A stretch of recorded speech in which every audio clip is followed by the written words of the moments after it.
Medicine of the mind. Introduction. The idea came from a riff, a spark in conversation. A single phrase slipped through the static. Medicine of the mind. Not a sermon, not a slogan. Just a reminder whispered across time. It began as a question. Is that too metaphysical for you? But the more it was said, the clearer it became. This isn't theory. It's diagnosis and cure. It's the difference between a mind that sleeps and a mind that remembers. So take your seat in the waiting room of thought. The doctor will see you now. Medicine of the mind. Say that out loud and let it echo for a moment. Not medicine for the body, not medicine from a bottle. Medicine of the mind. When most people hear the word medicine, they picture a pill, a syringe, or a prescription pad. But this medicine doesn't come from a pharmacy. It comes from a decision. Every thought is a dose.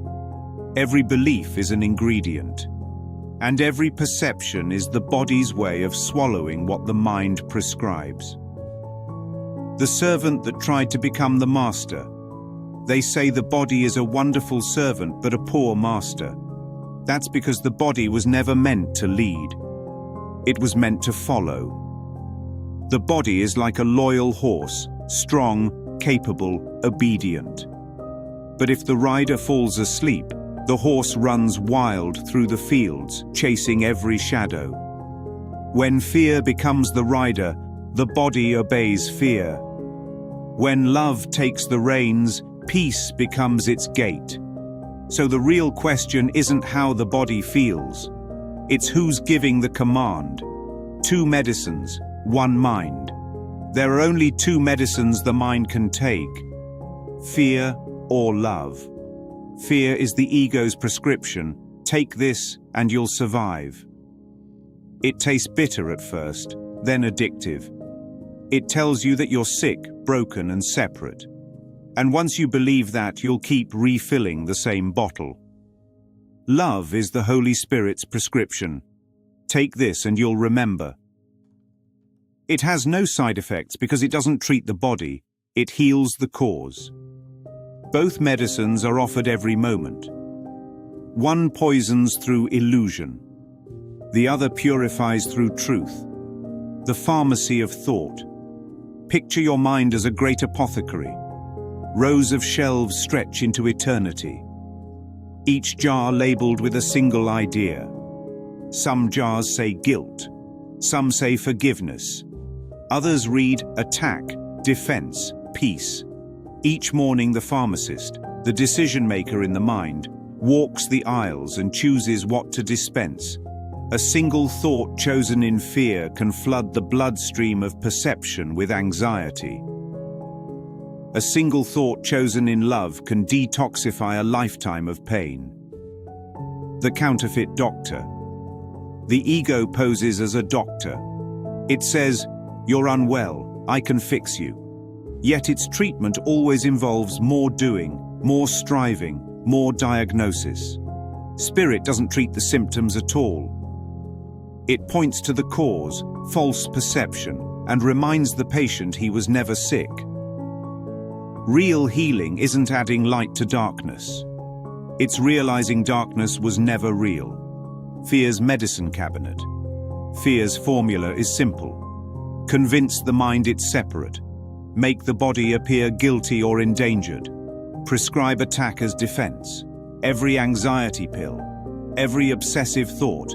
Every sleepless night. Different doses of the same drug. The ego's hospital has one rule.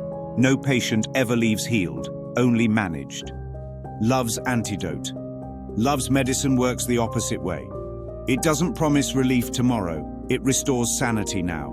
Its instruction label reads, "Take as often as you remember. No refill necessary." Where fear says, "You must be protected," love says, "You are invulnerable." Where fear says, "You are guilty," love says, "You were mistaken." Where fear says, "You are dying," love says, "You were dreaming." The placebo called the world. The world is the placebo. It offers endless treatments that never reach the cause. People take jobs, partners, vacations, surgeries, anything to feel better. But the pill never dissolves the real pain because the real pain isn't in the body. It's in belief. The ego sells billions of bottles labeled hope, and the mind keeps buying them, though none have ever worked. The real prescription: forgiveness. Not the human kind that says, "I forgive you, but I'll remember what you did." The divine kind that sees there was nothing to forgive. Forgiveness clears the shelves of fear's pharmacy and leaves only one bottle standing: love. Choose that, and the sickness of separation ends. Submitted for your approval. A planet where the sick treat the healthy and the blind prescribe glasses to the light itself. But somewhere between heartbeat and thought, a quiet pharmacist waits with only 2 bottles, one labeled fear, the other love. The dosage is voluntary, the cure eternal. You may find this pharmacy in a most curious location. The address reads only, "The Twilight Zone of the Mind."